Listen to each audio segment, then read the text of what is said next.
Now, these are some of the claimants of Al-Mahdi who were from the deviant groups of Islam. There have actually been a few claimants to this position of Al-Mahdi who went on to found their own religions. In other words, they used the concept of a Mahdi as a stepping stone to break away from the entire religion of Islam. And the most famous of these are two religions that we'll discuss. The first of them is basically the Baha'i faith. The Baha'i faith is actually an offshoot of an earlier movement called the Babis.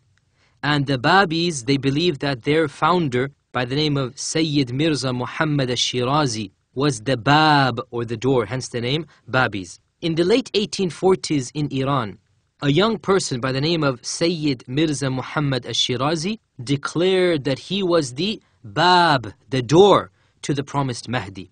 And this person, Sayyid Mirza Muhammad, he was from an Ithna Ashari Shia family. He was from a 12er Shia family. And he belonged to a branch of the 12er Shi'ism. Now obviously even the 12er Shi'ism have many groups in them. He belonged to a branch of the Ithna Ashari Shi'as called the Shaykhis.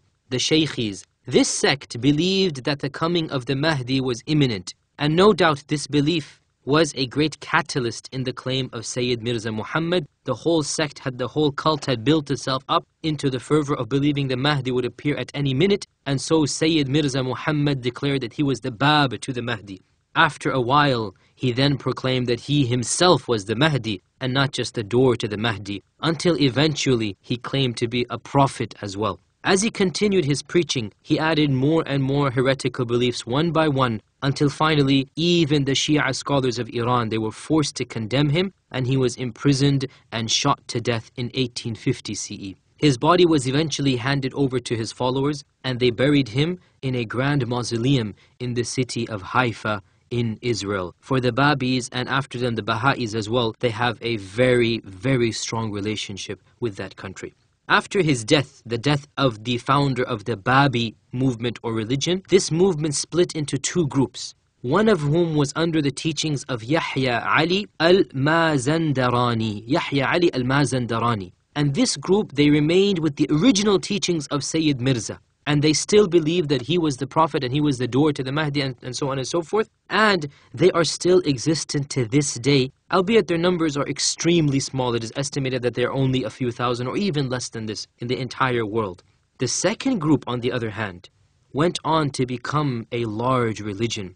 It was spearheaded by a person known as Baha'u'llah, who eventually proclaimed that the previous Bab, Sayyid Mirza, had actually been sent for him, and that he was the real prophet of God. His teaching spread amongst many, many people, and within a short period of time, he had followers in many countries, and today, the Baha'is number around 5 million all over the world, and their headquarters are in Haifa, Israel. So the Baha'is actually started out as a Mahdi-based, revivalistic movement within the 12er Shia Islam, and then eventually they declared themselves to be a completely new and separate religion. The origin of the Baha'is goes back to a person who claimed to be the Mahdi.